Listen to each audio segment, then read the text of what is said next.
Le Mali et la Guinée intensifient leurs relations de bon voisinage, en mettant en commun les intérêts, comme on le dit les deux poumons dans le même corps.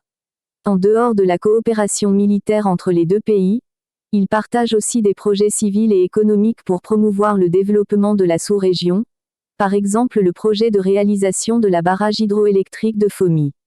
N'oubliez pas de vous abonner à la chaîne et d'activer la cloche de notification pour ne rien manquer de nos prochaines vidéos. Sur le projet de barrage de Fomi à Kankan. La 7e réunion du comité interministériel de coordination Guinée-Mali s'est tenue dans le cadre de la réalisation de ce projet.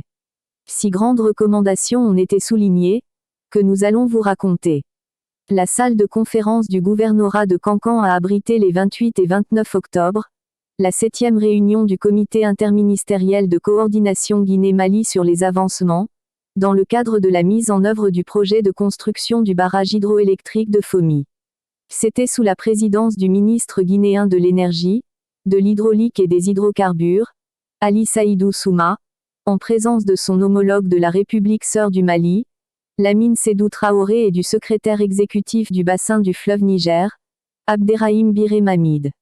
Cette 7e réunion du comité interministériel qui s'est tenue dans le Nabaya, en visioconférence avec les partenaires techniques de l'entreprise chinoise, Yelox China Consulting, en charge des travaux, a permis aux deux pays de poursuivre le dialogue, et d'assurer le suivi de la mise en œuvre de l'aménagement de cet ambitieux projet de Fomi, à savoir un barrage hydroélectrique avec une puissance de 90 MW situé dans la région de la Haute-Guinée.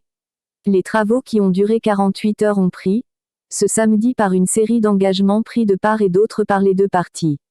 Au nombre 6, ces résolutions stipulent ce qui suit selon le rapport final de la séance. Premièrement, la Guinée s'engage à poursuivre le processus de mise en place de financement du projet, en collaboration avec le Mali. Deuxièmement, la Guinée s'engage à inscrire ce projet de barrage, à but multiple de Fomi, dans les projets prioritaires de l'accord cadre sino-guinéen. Quatrièmement, le Mali s'engage à participer au financement du projet, proportionnellement à la clé de répartition, suite aux études de partage de coûts et de bénéfices. Cinquièmement, les deux États s'engagent à organiser une session extraordinaire, au plus tard début décembre 2022, sur l'état de mobilisation des ressources financières notamment les 15%, contrepartie des deux États. L'état d'évolution de l'accord cadre 85% entre la Chine et la Guinée.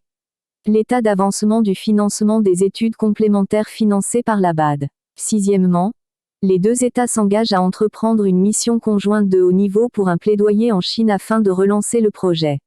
Par ailleurs, les deux ministres en charge de l'énergie et de l'eau, des républiques du Mali et de la Guinée, se sont dit satisfaits au sortir de cette 7e réunion, et ont réaffirmé toute leur détermination à réaliser ce barrage de Fomi, comme ouvrage d'intérêt commun pour les deux pays.